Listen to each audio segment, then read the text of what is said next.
Welcome to the remote bush country of Western Canada. Our Outdoor News Network crew is expecting to have one of our best fishing adventures in this beautiful surrounding of lakes and snow-covered mountains. Our destination is Eliguk Lake Lodge, located in the Chilcotin Caribou region of British Columbia, as shown in yellow on the map. This area is about 300 miles north of Vancouver and 125 miles southwest of Prince George. In 1793, the trail paralleling the lake was traveled by Hudson Bay Company explorer Alexander Mackenzie, moving westward from the Fraser River across 200 miles of this rugged 4,000-foot high plateau country in his search for a passage to the sea.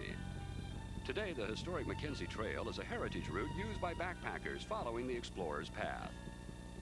In spite of the passage of 200 years, Eliguk and its sister lakes remain comparatively isolated, linked to the outside world only by charter aircraft servicing the lodges and camps in the region. The Chilcotin is still relatively unknown. A paragraph in one of BC's leading fishing guidebooks describes the upper Blackwater country by saying, "Only meager information is available, except for whisperings of those fortunate enough to have been there," invariably by float plane charter from Williams Lake and Nimpo Lake. Eliguk has spectacular fishing for 2-pound rainbows, and the other lakes are believed to be just as productive.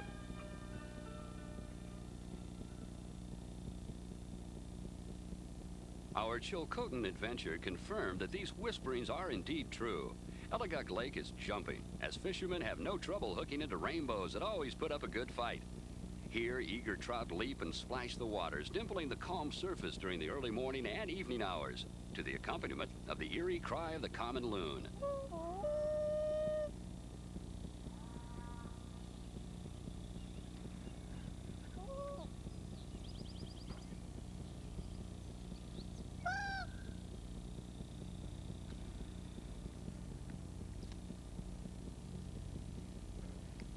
How would you like to spend the entire summer along the shores of Eliguk Lake, hiking, relaxing, and, of course, fishing for trout? Well, that's exactly what Gil Nyerges from Clinton, Washington does for the summer. As you can probably tell, Gil is a veteran expert with a fly rod, and in a moment, he'll give us some valuable information on the right tackle for you to bring along for your trip in this fishing paradise. Nice catch, Gil. When you come to a place like Eliguk Lake and want to do some fly fishing, you should come pretty well prepared. Now, naturally, the first thing you're concerned with is the kind of flies that you use. I'm known as a nymph fisherman, and you'll notice that this box of flies consists mainly of nymphs, different types of nymphs, primarily dark patterns, because I feel at this time of year, this kind of water, this is what the fish are going to go after. I also carry a complete complement of rods and lines and reels. This particular outfit is a 9-foot rod. It has a Hardy reel on it, and it has a number 8 weight forward sink tip, slow sink tip line. This particular outfit is a Fluger Medalist reel, an 8-foot rod. It's a number 8 line, but it's a floating line, a full floating line. I have other outfits that are all set up. They are these 9 or 8.5-foot rods with sink tip lines that are fast sinking. And then I have a setup where I have a full sinking line so that I can cover the full range of water depths when I fish. I also carry, or have, a fly vest that I wear when I'm out fishing. It has all the pockets for carrying boxes of flies, carrying spare reels, my leader, clippers, and a little wool pad that I put the flies on when I'm through with them so they can dry out. They're ready for the next cast. I also carry, just to be safe, I carry spare reels with various types of lines on them, just in case something happens with some of my equipment. I also carry materials for tying my own flies. in the lodge when I'm through fishing. If I feel that I don't have a pattern in my regular box, why, I'll tie something up that I think that will attract the fish. Our crew, eager to go fishing, moved their gear quickly into the comfortable log cabins built by Mo with logs from the local stands of trees. Well, I'm going to float tube it, and I'm going to... Eliguk has a long history of fishing, as the lake is named after the Carrier Indian word for fishbone. Mo explained that fishing is excellent only 100 yards from the lodge shore, where the shelf drops off into deeper water. Later, we trekked along the McKenzie Trail before crossing swampy hummocks to reach a nearby lake. We're at Geese Lake right now. We're in the heart of the Chilcotin district. We're at a small lake that is filled by the runoff from Eliguk Lake. And these fish come down the stream and they come out into this pool. And I'm going to try and see if I can raise one or two of them. They're just out there, just almost to where you can see those lily pads. I'm going to try what we call a Gill's Monster, because it looks like just that. I'm going to try that. I'm using a weight forward line, number 8, and I'm using a sink tip line. It's a slow sink tip. And I figure that if I do everything right, I may be able to entice one to hit. Now, the chances are good that I might hit a spawner, and that'll be a very colorful fish. And if I'm lucky, I'll hit a bright one. And you'll be able to tell what it is. If it jumps right away, it's probably a very bright fish. If it stays low, it's going to be a spawner. Now, for the sake of conservation, I like to catch the fish, but I also like to release them. I figure that a trout is not meant to be caught just once. So what I do is I simply bend the barb down so that when I do catch a fish, I can turn the hook over and release the fish. Now I'm going to go out there and fish just on this side of those lily pads and see if I can get one of those to hit.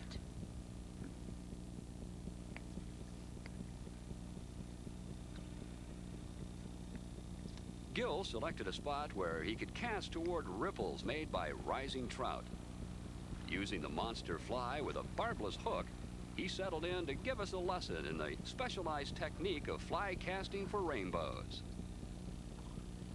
Well, expert or not, our trio wasn't about to be outdone as they set out in a canoe to try their luck further out in the shallow lake, and would try spin casting with rooster tail spinners.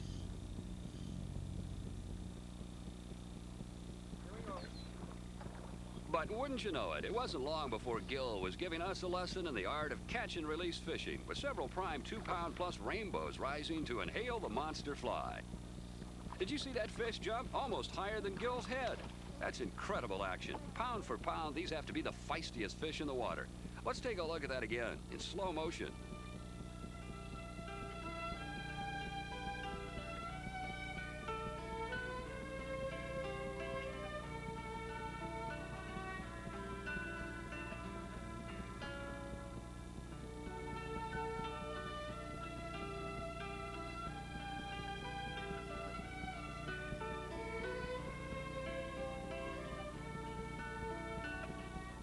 True to his philosophy of conservation, Gill releases this rainbow to be caught another day. Our canoe crew enjoyed the solitude of paddling around the lake, trying to get a hit on small spinners and light tackle. Geese Lake proved very productive for our trout fishermen, who released every fish that was landed. There was definitely no shortage of fishing action. And it seems a black rooster tail was the lucky lure for our crew.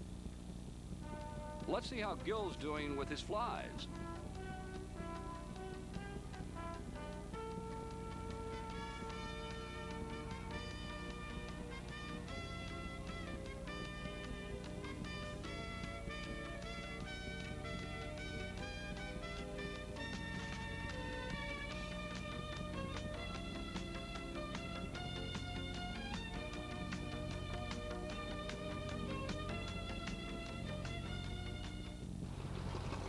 The next morning, our adventure resumed when we arrived with Floyd Vaughn of the Dean River Air Service. He's flying one of the workhorses of the backcountry, a de Havilland Beaver float plane, which is used to take fishermen and their gear to Petrie Lake. On arriving at Petrie Lake, which has an average depth of only 15 feet, Gil unloaded his luggage, which contained 3 tube fishing outfits. These float tubes, combined with waders and flippers, are relatively new to the Canadian scene, but are ideal for use in small lakes unaffected by winds. Gil took only a few minutes to ready his float tube, then helped to launch novices Sierra Bill and Steve.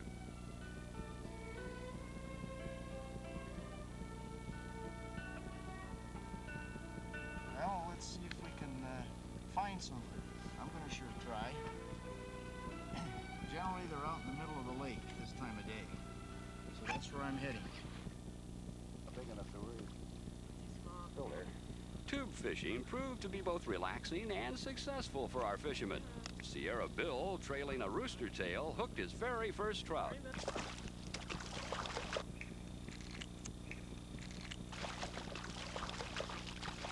Oh, there's my first fish.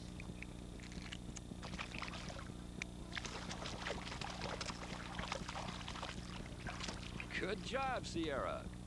Hey, he's not tiny.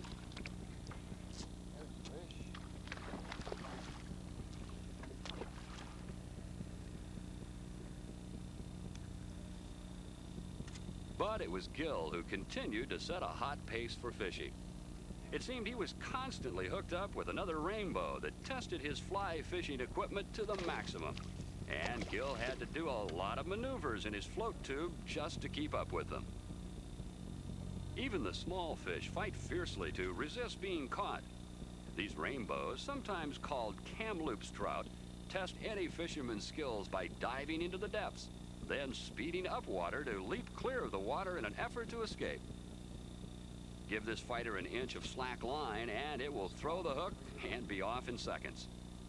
Some of these fish may reach the 3-pound mark, but a 2-pound average is normal in this wild fishery, where the trout spawn in the gravel of clear-running feeder streams.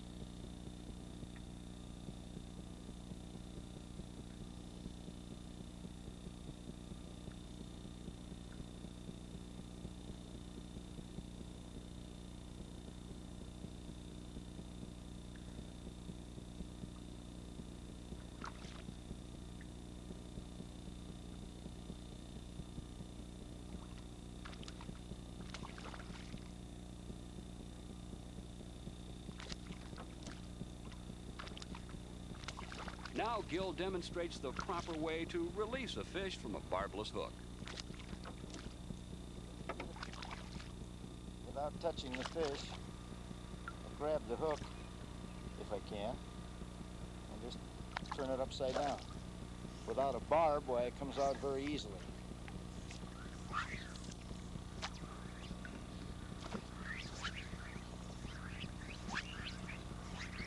That way, and don't even bring the fish out of the water. Tube fishing proved to be relaxing, and you talk about catching fish in your sleep. Steve, trailing a rooster tail, somehow managed to hook into this one.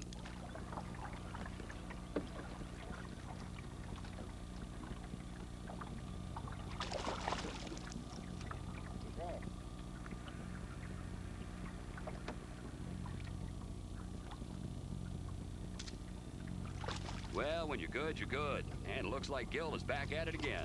We were under orders from Mo to bring back some of the catch for the smokehouse, and it looks like Gil can handle that all by himself. Well, we're going to keep this one for Mo. Keeper. Because Mo wants the fish. The reason these trout are so orange is that they mainly feed on shrimp during the winter months when they're under the ice. And they almost look like salmon, but they're actually, these are rainbow trout.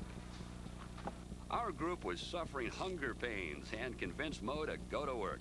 He washed and filleted the day's catch, carefully preparing the rainbows for his special fish smoking process. With an ample supply of trout, Mo prepares a mouth-watering treat for us. His special recipe consists of very simple ingredients used before placing the racks of fish into the smokehouse. We're just going to put these trout on the racks here, and then we'll we'll sprinkle some coarse rock salt on it and top it all off with brown sugar. And then we'll proceed to put them in the smokehouse for about 4 hours. And they should be all done by that time. Smoked trout, and our TV crew got the first nibbles. That's where you guys have been. You would eat up all the smoked fish. Chef Mo takes great pride in keeping his hungry guests well satisfied, not just with the fishing, but also the food. When you're in the Canadian backcountry and getting set for a full day of fishing, you best start the morning with a hearty breakfast. And Mo is just as at home in the lodge kitchen as he is out on the lake. Well, this will get you going. Eggs, bacon, and pancakes, cooked to perfection on an old-fashioned wood-burning stove. This kind of layout will definitely keep you full of energy. A fisherman could bust the scales in more ways than one if he stayed at Mo's too long. For dinner, you can count on a variety of great food, including huge steaks grilled to a tasty tenderness on the barbecue. A bountiful plate of food for a pretty hungry bunch, I'd say. I want to learn how to tie that famous Gill's monster. Well, why? Here, how about one of these? Here, a little shrimp pattern. Can we? No, I want to tie that famous Gill's monster because it catches a lot of rainbow trout. Okay, if that's what you want, let's do it. Okay, now put the hook in the vise. That's it. Clamp it real good. Here's your piece of thread. You can use this piece of thread. Let's wax it. Okay. Put the thread on. Go to the eye and then back again. Okay? Now let's take some tail feathers. Let's take about 6 or 8 of those. All right, unhalf hitch it. And to save time, I won't cut that off because it's going to be wrapped up underneath the body, medium black chenille body. I'll half hitch up here, the eye. I'll wrap the body on. Now let's take a hackle feather and let's take off the fuzz. Be sure you catch the eye of the hook. There you go. Cut off the excess. And then I'll tie on my 2 turns. There's 1, 2, okay. I'll half hitch. Just so I can hold the material until I cut off the excess. And use your head cement. And don't get any in the eye. There. All right. Now let's see what it looks like. Here, let's hold these up so we can see what they look like. Put the other one right. Put it right here. Yeah. There we are. All right. Now you've got 2 Gill's monsters. I assume that I'm going to catch that fish, or at least get him to strike. It doesn't always work, but my part of the game is to get that fish to hit. And when he does, and he leaps, jumps, and he gets off, I don't really care because I release the fish anyway. So my greatest satisfaction is to get that fish to hit. I try to think like the fish. I think, what is he going to do?